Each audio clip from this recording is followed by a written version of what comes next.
Hey, it's all about lenses. Let's learn about lenses. Are you ready? Here we go. Today you're going to be learning about lenses. Do you know what a lens is? That's right, a lens is some type of curved, transparent material that light can pass through. So it could be something like glass or plastic, or sometimes even water in a container can act as a lens. So what do lenses do to light? That's right, they refract light. So lenses bend light as it moves through that clear, transparent material. There are two different types of lenses that we're going to learn about, and we'll get into that now. So the first type of lens we're going to be looking at is thinner and flatter in the middle than it is around the edges. So it's thin in the middle and thicker at the edges. And that type of lens is called a concave lens. So like a mirror, like the concave mirror, while it tends to bend inward, however, the definition is that it's thinner in the middle and thicker at the edges. So this is a concave lens, and you can see that it's thinner in the middle and thicker around the edges. And that's why it's called concave, because it is thinner in the middle and thicker at the edges. Really what this is a cross-section of what a lens would look like. So technically it would be like this. If I turned it this way, this is what you would see through when you're looking at the lens. And if it was somebody's glasses, well, the shape of the lens would follow where my finger is going there, in the oval shape of the glasses. So it's actually like turning it and looking at it along the thin edge of the glasses. Thinner in the middle, thicker at the edges. Now, when we take a look at lenses, we're going to see what happens to the light rays as they shine through the different types of lenses. So we're going to start here with our concave lens, and the concave lens curves inward. It's thinner in the middle and thicker at the edges. And you can see when we put it in front of the light rays, well, the light rays spread out. And the word we'd use to describe that in science is that they diverge. So the light rays diverge. And if you notice, if I move this lens, if I move it so the light's shining through the thicker part of the lens, it actually diverges more. I'll move it down to the bottom there. Well, the light rays diverge more as they enter into the thicker part of the lens. And that's because the light rays refract more when they go through the thicker amount of material. So here's a diagram of how a concave lens works. So you can see here's the concave lens that is thinner in the middle and thicker at the edges. We've got an object here, this clover leaf, and it's the object that we're going to see through the lens. So your eye would be over on this side looking through the lens, and you'd see this object here.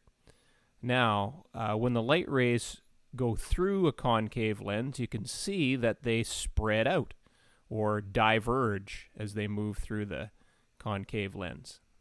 To find the image of the object that you see, well, it's actually a virtual image. It appears to be smaller than the actual object, and if we follow the light rays to where they would meet your eye, well, they match up with these diverging rays.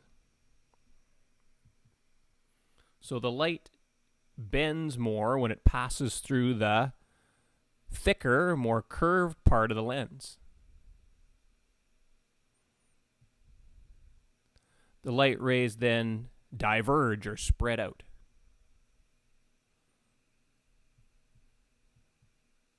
The second type of lens, and you might be able to guess, is called a convex lens. And what do you think these lenses are like? That's right, they're thicker in the middle than around the edges. So they're thicker in the middle and thinner at the edges of the lens. This is a convex lens, and if you look at a convex lens, they are thicker in the middle and thinner at the edges. And again, it's the same sort of thing with these lenses.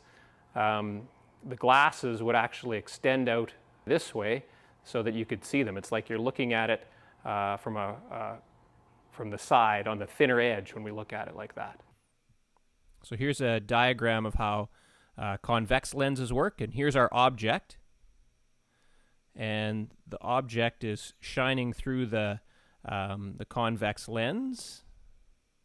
And if you notice, the light rays will converge and come together so that when they're projected on something like a screen, the image is actually going to be upside down. However, it is a real image because it is exactly the same size and appearance as the actual object. So if you can see, the light rays cross. So that green light ray is going from the bottom to the top on the screen that the image is projected onto. And the top ray, that red light ray, is going from the top and then appears at the bottom on the screen. So this causes the light rays to converge or come together. So things like a projector screen or a camera lens, those are all examples of convex lenses. Convex lenses, and the convex lens is thicker in the middle and thinner at the edges.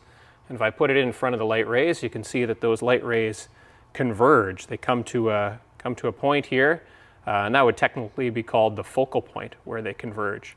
If I move the lens, well, you can see that they converge more now as I move it so that they're in the thinner part of the lens there.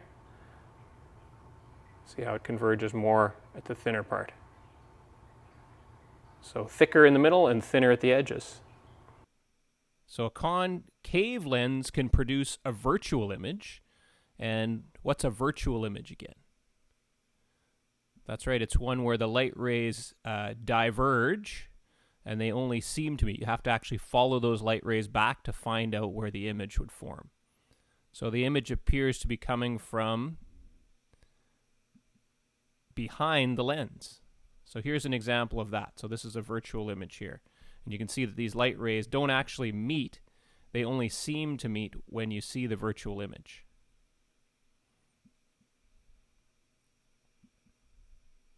Now, a convex lens can produce both a real and a virtual image. And the real image is formed when the light rays converge. So here's your example here with the convex lens. Now, in the case of a convex lens, you'll get a virtual image. And again, the example for a real image is a projector lens. So for a virtual image, the light rays diverge. And what do you think is an example of that, where we'd use a convex lens and get a virtual image? And I'll give you a hint. Sometimes, or they always are, magnified when you use get a virtual image from a convex lens. Take a guess. What might the object be that acts like or is a convex lens that produces a virtual image? There's the example in the diagram, and example is actually a magnifying glass. So if we have our object close to the lens, the convex lens, then we get a virtual image. If we have the object far away from the convex lens, then we get a real image.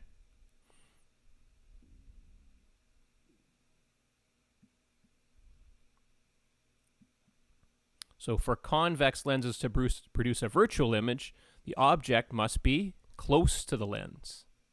I hope everyone's doing well, and we'll see you again soon.